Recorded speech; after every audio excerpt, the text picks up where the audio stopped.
My name is Jennifer Abadi, and I teach Middle Eastern and Mediterranean culture, cuisine, and cooking at both the JCC as well as ICE, the Institute of Culinary Education, and I also teach privately, so people know. And the types of cuisines that I cover, anything from Syrian, which is my background, to Turkish, Greek, Algerian, Tunisian, Moroccan, Yemenite, Persian. These are the general areas that I do a lot of cooking and teaching, and I develop recipes and do research on. Today we're going to be focusing on Passover, because that's the holiday that's coming up, and more specifically Sephardic, Middle Eastern, or Mizrahi, I like to say, Passover ways of cooking. The one that I'm going to be preparing today is a Moroccan Charoset. I like to call truffles in a way because of the way they're served. If you've ever seen chocolate truffles, which are soft pieces of chocolate, like a confection, that are rolled in cocoa and eaten, they're about that big, that's how this particular charoset is prepared and served, which is nice because it's a little different from the way most people know their charosets, where it's a little bowl of something that you spoon. So it's nice if you want to serve this with your other charoset. It's a nice addition. So it's pretty basic. What makes it different is what I'm going to show you in the way it's prepared. So first I'm going to add the walnuts. Are they roasted or just? No, these are not roasted.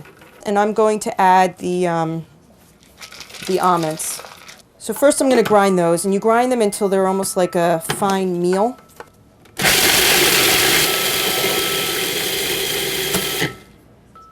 Okay? And what's important about these nuts is it gives it the texture that holds the fruit together and keeps it from being too sticky. And the food processor is definitely good for something like this because it makes it very even. You could, if you really wanted to, you can chop it with a knife if you're good at chopping the knife. And everybody has their own ways. You know, you have a million different ways of doing the same recipe.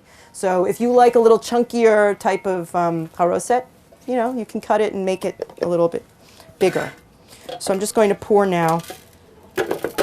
This is the almonds mixed with the walnuts. Okay? And then I'm going to add the raisins, the dates. It's like one pot cooking here.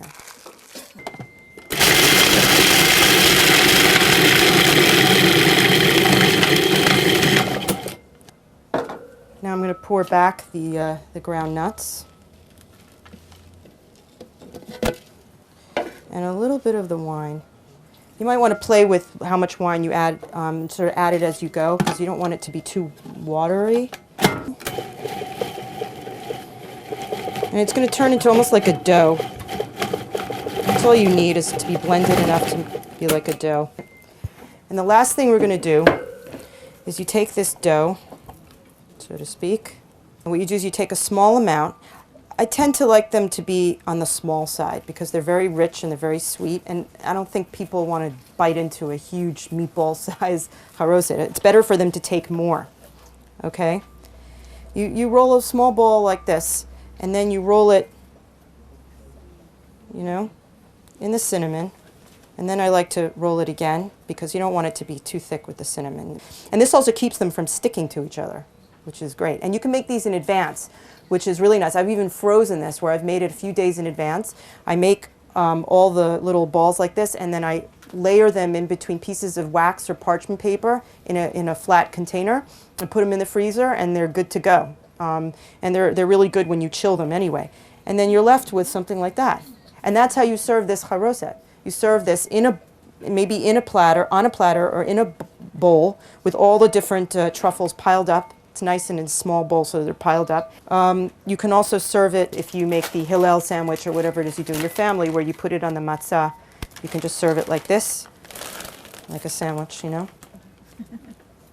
It's fun.